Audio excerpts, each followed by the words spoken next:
Hi, everyone. I am Nora McKenzie, member of the Business Reference and Academic Libraries Committee for BRASS and also the co-chair of the Symposium Subcommittee, alongside my fellow co-chair, Christy Cunningham. We also have an excellent subcommittee that helps support all the work of this group, and that is Angel Truesdale, Brian Garrison Wynn, and Doris Dewey. So thank you to my fabulous subcommittee who made this a possibility.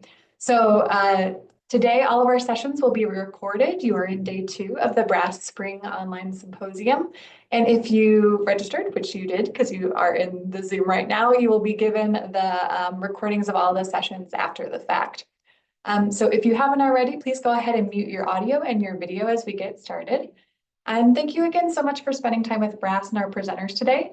I'd like to turn it over to my colleague, Brian, who will get us started with our first session. Thank you, Nora. So it's my pleasure to introduce Ryan Yoakum and Di Edwardsberry with their presentation Beyond Databases, Strategic Google Searching and Information Evaluation for Business Librarians. Take it away. All right. Hello, everybody. My name is Ryan Yoakum. If you haven't met me, I am the Business and Data Services Librarian at Belmont University. This is my second year as a librarian and living here in Tennessee, which I tell people at the institution that basically by Nashville standards, that makes me a local. And now I'll let Di introduce herself. Hi, I'm Di Edwardsberry. I'm a business librarian at Emory University, and it's been a pleasure working with Ryan throughout I think it's been a year or two now, when we go through Google and everything. So I'll let Ryan go ahead and start us off. Yeah. So our presentation today is going to mainly focus on using Google searching and strategic web searching for finding and evaluating business information. This is something that I've been using a lot in my instruction over the past year, thanks to the help of Di, and it's something that I have found really helpful and informative in my own practices. And so I wanted to share that with all of you. So today, mainly what we'll discuss is kind of looking at some of the benefits, why this is super important and helpful as it comes to instruction. And then we'll get some time to actually practice that, mainly by kind of crafting together different search strings, as well as thinking about evaluating information that we find online and how to differentiate different types of sources, as well as keep away from misinformation. But as we begin, we want to start with a question for you all. And that is going to mainly be about how you feel about conducting Google searches in instruction sessions for your audience. So I believe the link to the Mentimeter should be put into the chat. And so we'll go right there and just kind of let you fill that out as you see fit. We'll give a minute for that.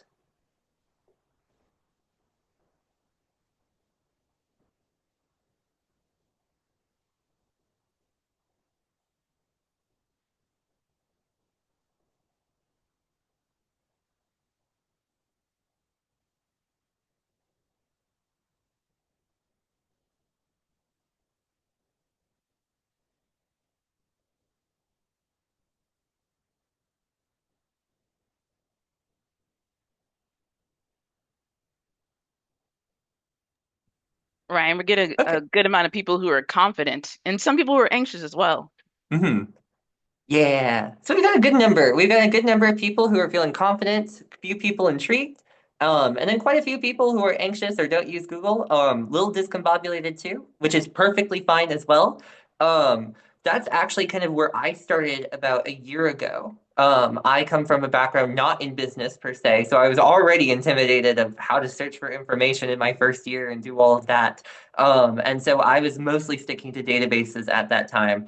But I kind of switched tunes because of my work with Di, which actually began last year, right after the Brass Symposium where I spoke last year. Di and I met through that.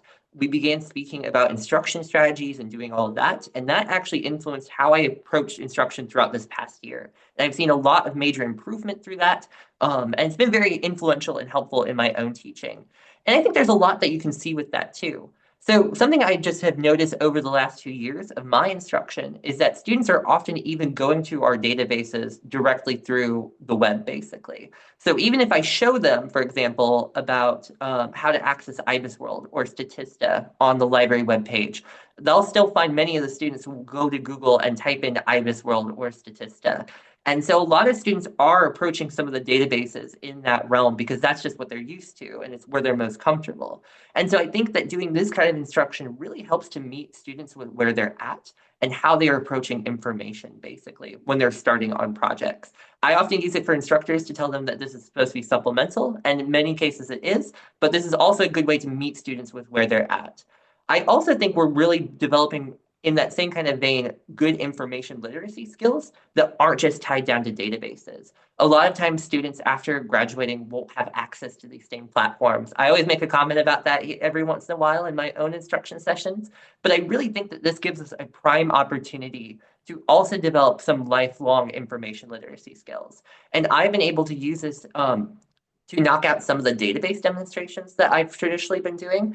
And it's a really great way to kind of balance that out and to actually get to do more information literate activities and learning opportunities as opposed to a regular database demonstration.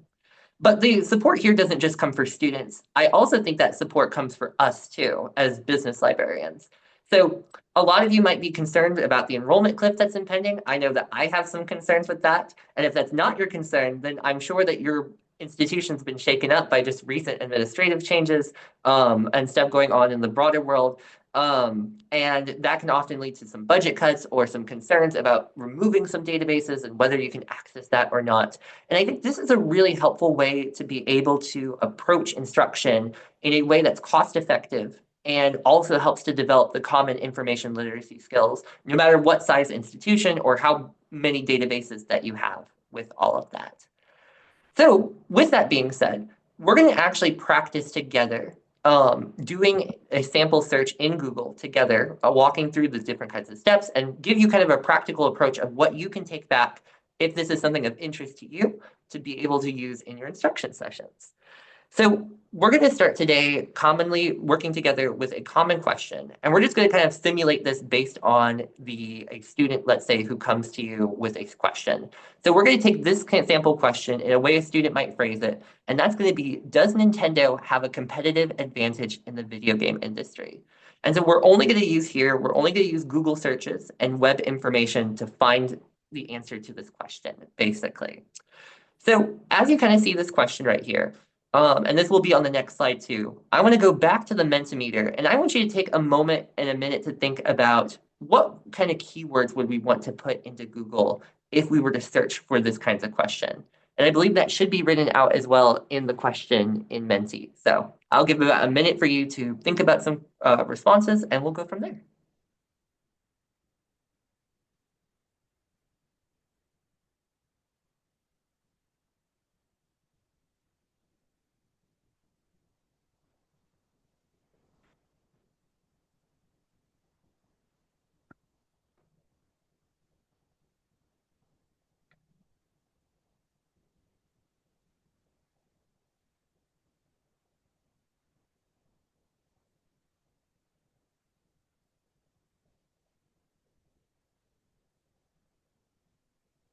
So we got some things coming in, Ryan. We got a lot of Nintendo, Mm-hmm. industry, competition, competitors, which is synonyms, competitive advantage, Mm-hmm. advantage, gaming consoles.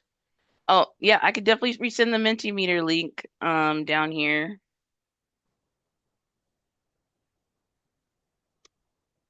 So, video Yeah. game industry, Nintendo market share, strategy. Um, I'm giving it again. Let's give another minute for people who came in a little bit later. This thing is just going crazy. I love it. Profit margin, report, gaming outlook. Okay. Revenue. Yeah, we've got a lot of good ones here. Yeah, I think we're slowing down. So the biggest one I see here is Nintendo, market share, competition, industry. Mm-hmm. Yeah.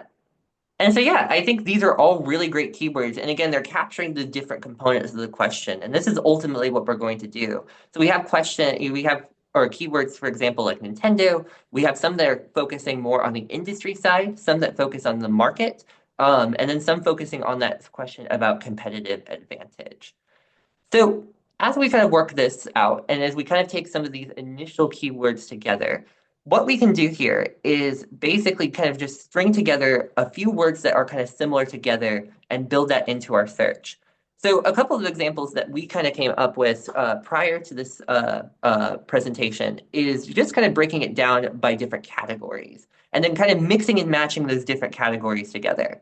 So for example, one of the categories that in our data that you'll see quite a bit is Nintendo, and thinking about it from a company level. I don't think we had as many of the competitors, although I think one person did write competitor, or at least a few people wrote competitor here. But you can also think about that in terms of if we're thinking about that competitive advantage of looking at data at the other competitors in that market. So you might do a search string, for example, that might be Nintendo or PlayStation or Xbox. You could use consoles too, like the Nintendo Switch or other different consoles with that. But the first question can focus either on the company or product or that kind of information and breaking that together. And then really it's just kind of dependent on what you want to approach and what you're kind of looking for. So you might, for example, be interested in answering this through the question of industry trends. So we might use keywords like industry, market, trends, shifts, outlook, forecast, and kind of capture what's going on in that industry. You might also be interested in consumers. So maybe data, statistics, metrics, consumer reports, or consumer data in that realm. We could focus on that.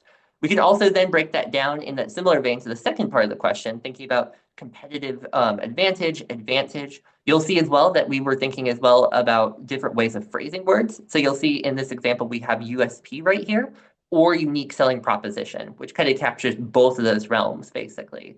Or even just go more broadly and think about video games. Or all of like consoles, using kind of the broader terms to bring that out. There's no right or wrong way of approaching this, but in a similar vein that I use often when I'm teaching about navigating the library catalog, really a lot of this is going to be built off of that trial and error and mixing and matching these different terms to how we can best find that information. So with that being said, we're going to actually practice this now live together, and feel free to participate with this too in the chat. If you have comments, questions, feel free to engage with this too. But I'm actually going to hand it over to Di now, who's going to take control of my screen and lead us together in this search. So Yeah, thanks, Ryan. It's been really great hearing you present about this. So, for those of you who might be a little more anxious about the Google searching, we're going to do this together. We're going to get through together. I know that whenever I do searching, it could be hit or miss, and that's fine. We all know that it's a treasure hunt, and we have to, shift things around. And so, it's basically like, trying to put together a puzzle. A lot of the students or, staff faculty come through, I like to imagine they know what the box of the picture looks like with the puzzle, but they don't have those pieces. And so we're basically helping put those pieces together. So based on what we had before, and a lot of the words that y'all put in there are words that we thought of ahead of time. So one thing we're going to do is we're going to do the Nintendo or PlayStation or Xbox. And I saw some put in trend like outlooks and things like that and market or industry. So we're just going to keep it pretty basic to start. It's a little more intricate, but it's pretty basic before we like want to dive in a little bit more granular. We keep it a little more broad.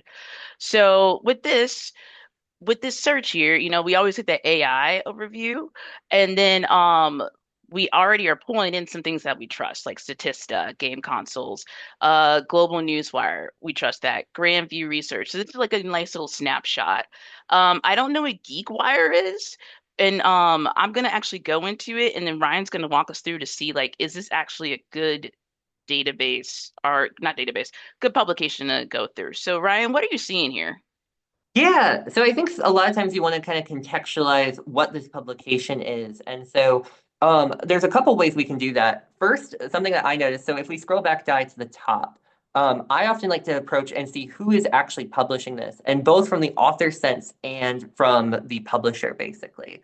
So we see right now that this is published by a person named Thomas Wild. And a lot of times I like to go either by clicking on the name and seeing if we can find information about that person.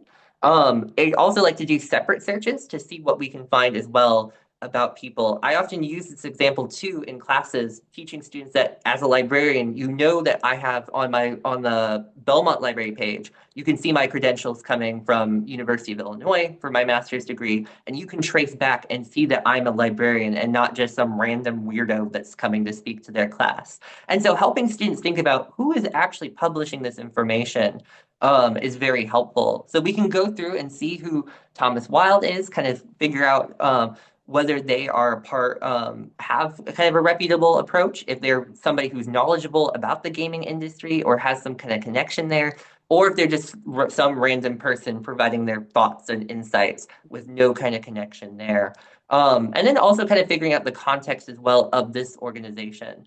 So this one kind of seems from kind of the top of it, it seems more about a kind of news-based organization, more meant for maybe people who are in the business realm per se, but maybe people who are more consumer interest. Although there is a section up on the top that says jobs, Yeah. so that could be a little And different. Ryan, I'm But also really kind of seeing fit. here, like, when we look at the actual article, like it says DFC intelligence released. So it's like they're Mhm, actually referring, when I hover over this and you see at the bottom there, at the bottom, what is it, left-hand corner, you can like see that they're actually pointing out to other, sources and not just like citing themselves. So I would like me, I call these things nuggets of knowledge. I would probably want to look closer into this, maybe click on it, and see if I open a new link, like what is that actually going to take me to? Like this publication, and then I'm kind of going down like a rabbit hole of like, okay, so now I'm in looking at this DFC, and it's really not opening right now. But that's another way that I would approach it too. So I'm just like mhm. thinking about what is actually embedded in this article that could be seen as credible, or actually like working against it. Mhm. Yeah, so always kind of seeing what they're reporting to is something that's very important, is just going through and seeing who are the different, like what are they citing? Are they just citing themselves? Are they just kind of making it up? Or is there a way to actually go and trace back that information from a more reputable source, basically? Yeah, and I'm seeing a lot of, oh, they got a good little chart here. So that might be helpful, if this source is something I want to use. I may want to screenshot it, obviously cite it, maybe even go to where they got it from, which is the DFC intelligence. So I definitely want to go and see this link, even though I can't click on it right now for some reason. But it just seems like this might actually be a pretty good source to go through if I just have a little more time to like look through. But I'm liking what I'm seeing so far. I don't know if anybody in the chat, you guys can like chime in. We want this to be very like interactive if you want to, no worries if you don't want to. But Ryan, what else are you thinking about this one? Yeah, I think, yeah, basically, yeah, those are kind of the common things. Thinking about where it's citing, what it's saying, and also kind of keeping as well different context. So, oftentimes you want to be careful about, is it trying to sell something? What is kind of the purpose as we're kind of reading through? This one seems to be using a lot of that DFC report and kind of reporting back to that. Other times, though, as we were kind of doing web searching, it's helpful to think about like, is this trying to sell you onto something? Is that trying to do um, just other different factors? We're really just kind of paying attention to what is that context, and then we're going to put this into conversation with a bunch of other different sources that we have as well, basically. And as Jennifer says, glad it's not behind a paywall. Yes, Yes. that is definitely very helpful too. You'll find that quite a bit as well with some of the resources that we have here. And I'm seeing Um, here, Ryan, this is top game distributors. We could take it to the grain of salt, 'cause just one report, and we can see other reports too. We can go to the databases, mix and match, use things in tandem. But I didn't even think about Amazon as being like a game distributor. mhm, But I think we were thinking more on the lines of like actual consoles. And so it's like maybe the actual game as well. So that's something that we would have to maybe broaden our thought as with this as well when we do our searches. So this is one thing I like about like, we're doing the research process, like, oh, I didn't even think about that. Let me add it. And so that's actually really interesting to me. I'm gonna go back mhm, to our Google search and try to pick out another one. mhm. So we even have eMarketer here. I mean, this is sometimes if some people don't have it, but some people do. But we see like what do they have that's like not behind a paywall, but potentially. Um, And obviously, we would probably like, pull it up with our databases. But it's cool that this is coming up because for me, it kind of signals that this is actually a pretty good search, that we're pulling out reputable things as well. So I don't know if you want to say anything about that, Ryan. Mhm. Yeah, I think finding these two, eMarketer is often a database that folks have as well. You'll see as well in some of the other searches, like as I mentioned before, like Statista has been showing up as well. Mhm. So kind of just seeing two of like these different resources.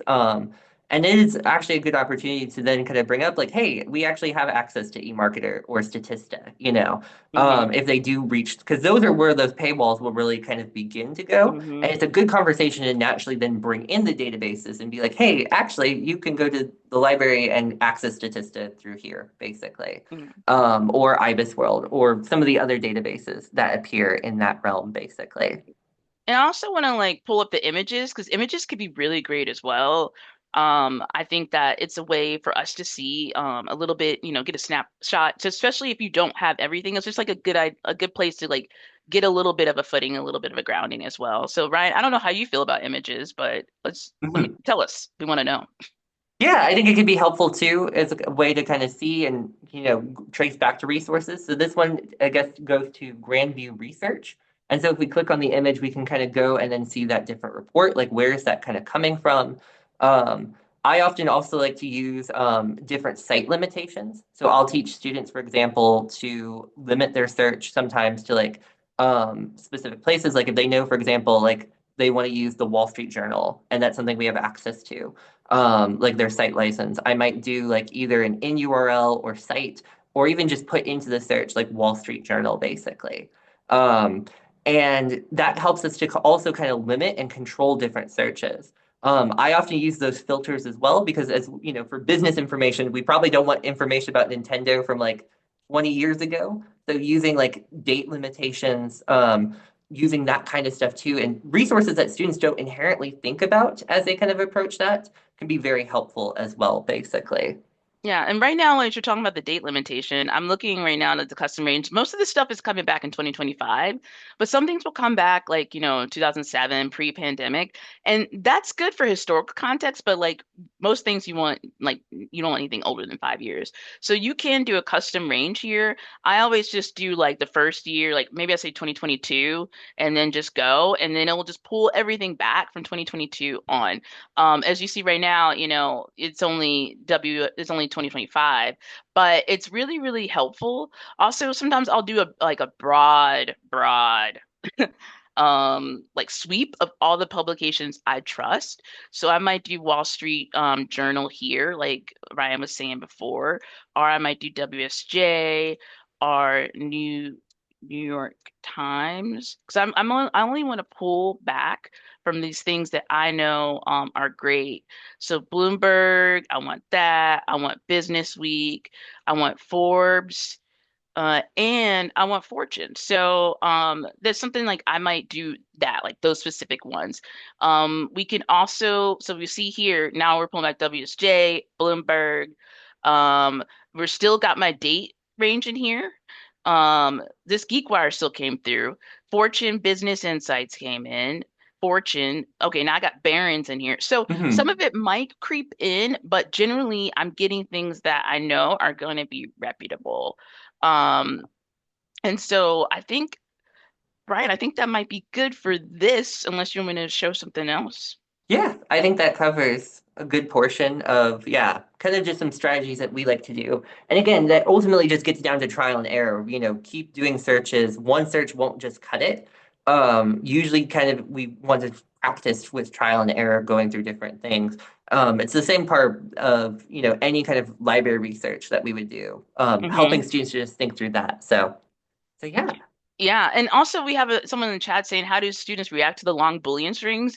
They're actually pretty fascinated. They're like, "Whoa, I didn't know you could do that." They're like, and then when you do it and you pull back and all the results, and they're pretty stunned and no one's ever like, "Nah, that's not cool." They're always like, "Yeah, I need to start doing this." So that's one thing that we have seen. So I'm gonna give you back your control of your screen, Ryan. And I appreciate you letting me drive for a little bit. Hmm. Yeah. All right. We'll go back into the presentation. So we're going to take actually a brief time now to kind of practice this together. So we're going to kind of lead it out to you now, and we're running a little short on time, but we can play around with that a little bit too. So what we can do, or what we're going to do basically is we're going to focus on a similar question. So we're going to, in that similar vein to our question, we're going to focus on the question of how is Nintendo adapting its marketing strategy to engage Gen Z consumers? And so what we're going to have you do is we're going to create a couple of breakout rooms, and in groups of about 4 or 5 people, you're going to practice on kind of creating a search string based on some of the prompts above. And then you're going to try to find one source that you think would be viable in answering that prompt. And just think about some of the similar things that we've talked about before. Like, is there a way to craft that search to help find a reputable source? What's the credibility? How do you know it's a credible thing? And then I believe Di is going to put this into the chat. But Yeah, I here's got it. just for the sake of time to help you out as well. We've given a couple of different keywords that you can kind of mix and match together with that. So with that being said, we're going to have you all break out into breakout rooms now, and we'll go from there. And then, all right. Did anybody find anything interesting? Feel free to put that into the chat. Kind of what you found, basically. It looks like Allison ran out of time. Or you can unmute as well. Nadia looks like found a bunch of AI summaries for everything. Yeah, that's something you have to avoid too. I actually teach a couple of instances where you might run into an AI website. So, yeah. Yeah, anybody want to come off chat and tell us like what exactly they found and what they Oh, we got Hmm. Axios. Okay, hold on. Who Yeah. is that? We got Jenilyn, Jenilyn do you pulled want that. to Oh, wait a minute. Allison Messier. Hold on one second. Jenilyn, did you Yep. want to talk about this real quick? We got like Yeah, sorry. I don't, this is like a Jenilyn thing and not her group because we ran out of time to finish things. But we talked about going straight to a Google News search. And then I think I searched on Nintendo marketing and young people. And then I was just looking for something that was pretty current. And I was like, yeah, anything that's talking about using social media to and influencers makes sense. And of course, I've heard of Axios. were So you like satisfied with those results? I mean, I if I had more time, I probably would have looked for something in a similar vein that was even newer, but Okay. Okay, no worries. And then quickly, Allison, we only got time for one more question because we're running out of time, guys. But thank you so much for participation. Allison, what did you find? So it's not a question. It's sort of similar to someone who said they both used the same search and our first pages were different. We did the same search, but we put parentheses and quotation marks in different places. So we got different results in different Mm, order. yeah, yeah. And so it's really like key. How are you doing the search to see if you can replicate? We did try to go into one thing, but it was a Substack and we needed a subscription, so we couldn't Mm, evaluate the source. yeah. Oh, yeah, it's crazy like how you put like quotes one way, not another way. You shift word order. It does matter in Google. Ryan, did you want us to wrap up here? Yeah, we can wrap up. So let's go. Let me go back to the slide. Yeah. So thank you all for participating in this. This was actually, I appreciate everybody who participated in those breakout groups, kind of finding you all found really fascinating stuff. And so really just kind of close this out. Really the point of doing all of this is ultimately to just kind of help develop those better information literacy skills. You're already seeing that a lot of those common questions that we run into of why is this source reputable? Do we run across, like even if it's like information is valuable, like do we run across paywalls as we're approaching different things? And building off of that, are there ways to be skeptical or even with like information? Like even how do we balance all of that out? And so I think strategic web searching is a really great way to kind of expand and build off of any kind of instruction with databases and through that realm, basically. I know for me, this has been very helpful to actually negotiate against database demonstrations. It has been a really great way to also then work on doing a better job of bringing the ACRL framework into my instruction and building more information literate students. So that's kind of where I have to end. Di, I don't know if you have any more parting thoughts, but that's basically it from me. I concur. Yes. All right. And we'll open it up. I think we have about 10 minutes or so for questions if people have that. But thank you all so much for participating. Really appreciate it. Ryan or Di, would you mind real quick before you call on Bob Ray to go back to the last slide for just a moment? Oh, yes. Thank you. Mhm. Oh, yep. And then Barbara, you had a Sure. So if we were having this conversation 10 years ago, we would have still been talking about, oh, be wary of Wikipedia. So nowadays, when we do the search we just did, there were a lot of Substack things, there were a lot of Reddit things, and in personal life, I tend to look at these. In academic, I tend to not. Or are we using bias? And I mean, obviously, it depends on what the research is that we're looking for, but how do you talk about evaluating these when you're working with the students, since they do tend to take up a lot of the results?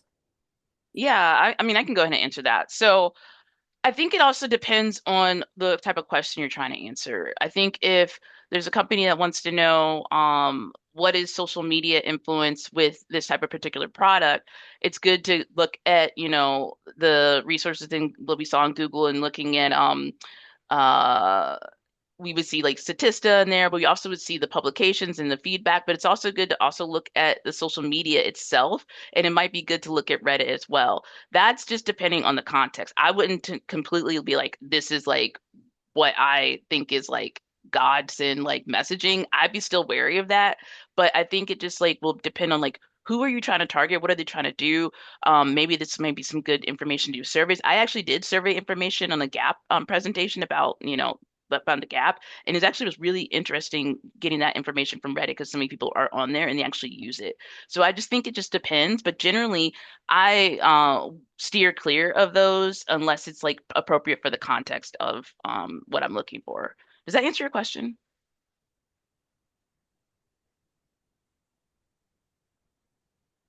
Bob, does that answer your question? Bob Ray? Okay, cool. And we also had someone who asked about if we were going to go into site searching and file searching. We didn't have time for that, but there is like, in Google you can do the site.edu. You could just pull back academic stuff. You could pull back org for nonprofits. But we're really looking for this type of search because it's more of a industry market.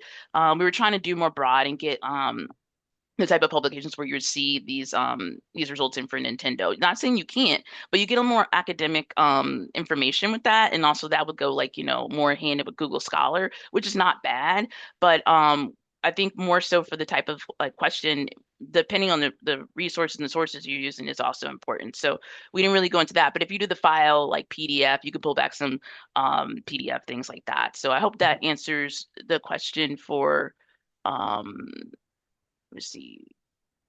I'm also, yeah, I was gonna say that I'm also putting in the handouts that you have as well. I don't know, you may have shared these already No, I before, haven't. but So yeah. oh, go ahead, sorry. Oh yeah. So Ryan, thank you so much for the handout. So the Emory librarians, business librarians, we actually worked to put together a quick cheat sheet about Google searches.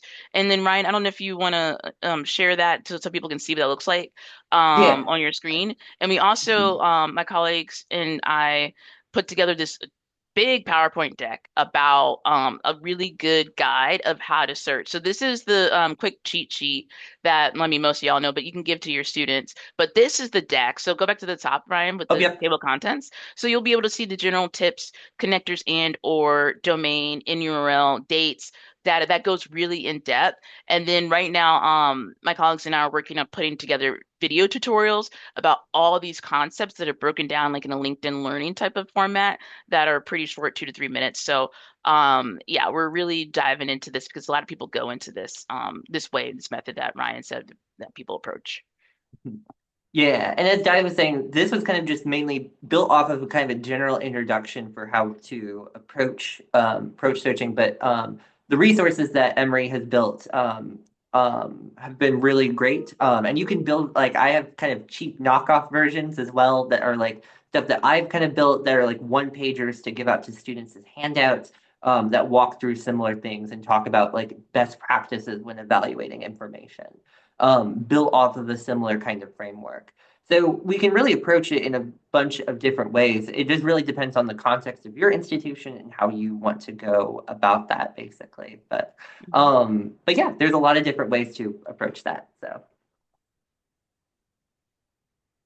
Um, I don't know if there's any more questions, but if people want to share any more thoughts about what they found, we have a little bit more time, but if not, then we really I appreciate your have a time. Yeah. I have a question. Sorry, this is Annette from UC Irvine. And you, Ryan, a few minutes ago when we were talking about when everyone adjourned from the break rooms and we're discussing the search results, you mentioned in passing that you've often seen, AI generated pages or like and I don't mean the AI generated summary at the top of a Google search, but like a website full of AI generated content. And can you talk about that a little bit more, please? Yeah, so this is something, we gave kind of one model for approaching different sessions. Something that I actually like to do. Let me see if I can get this page. Yes, perfect. Awesome. So something I like to approach as well when evaluating information is I one time found this resource.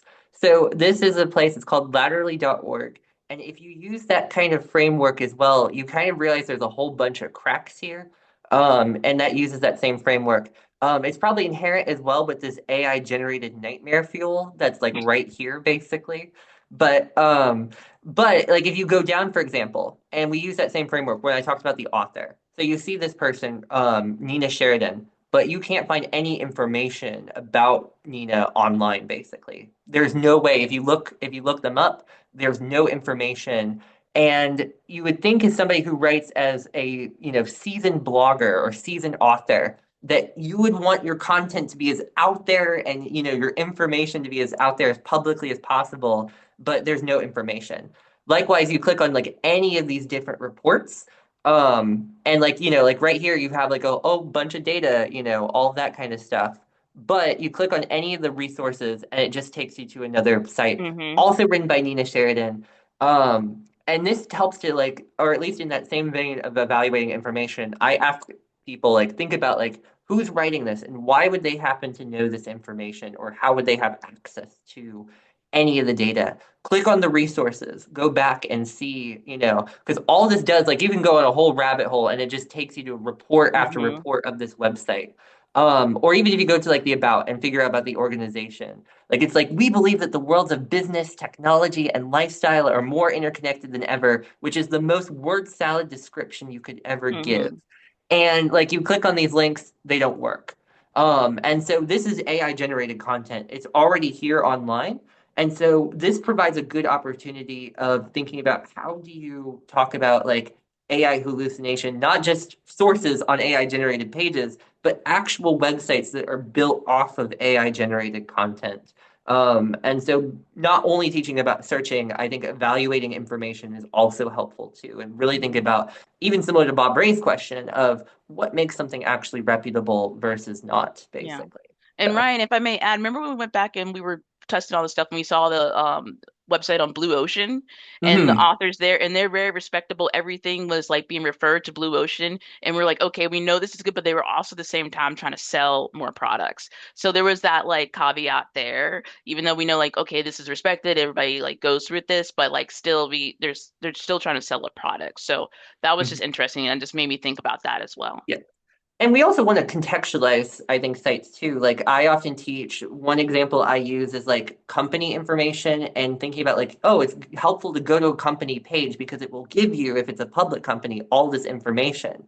But we also have to remember too that they're speaking positively about themselves and they're not going to be very honest about here are the mistakes that we make unless they can spin it into a positive light. So even that kind of information literacy and thinking about, okay, how do we put that into conversation with maybe news stories that are skeptical? I use the example of Microsoft's climate pledge, and then you see in there the co-pilot is actually generating so much environmental issue, basically. So how do you put those conversation sources together and not just take one at face value, but kind of put that into conversation as you're building that marketing report, basically. So. And thank you, I appreciate it. Thank you so much. I think do we have time for one more question or are we out of time? I think one more short question would be fine. All right, Trip, bring us home. Hey, has anyone generated a dollar figure per AI source for a question? You could say, hey, you put this in here, you ask this question, it's going to cost the earth, 12 trees and 400 gallons of water. Just by the way. You know? I never encountered that question, but I'm just exactly what do you mean by it though? So AI requires power and that and water, two big products that are abused by AI. And I'm curious to see if anyone, when they talk about AI, talk about the consequences of just doing a search. You know, the consequence of doing this search using the library databases is minimal. The cost is fairly low from an energy standpoint and a water standpoint. But when you get into AI, the numbers quickly escalate. And when you ask it to like think about it, it's even more. And I'm just curious if anyone has taken that conversation into like usage. So Hmm. if you're, you know, if you are a student and you want to be true to your, you know, values of the on the environment, you know, you might not use AI. It would Mhm. be a really bad idea. That's something Just I'll have to definitely look into, because I haven't thought about the implications of infrastructure and things like that. But I think that is a good thing for us to consider moving forward as well about what does Mhm. that cost with G and the amount of like land that's being taken to build these like servers and all that stuff. But I appreciate that. yeah. Yes. And oh, go ahead. Sorry. I was just to say that's part of that ethics, that discussion on ethics. When you know you talk about these resources, it's not just, you know, is this ethically uh, right to use this source that's citing bad, you know, bad information. There's also an environmental side to that too. Mm. Well, thanks, guys. Terrific job. Yeah. Thank you all so much. And this is our Thank you. contact information too. If you're ever interested in reaching out, both of us are more than happy to speak to you about how we do this and helping to work as well. So thank you all so much.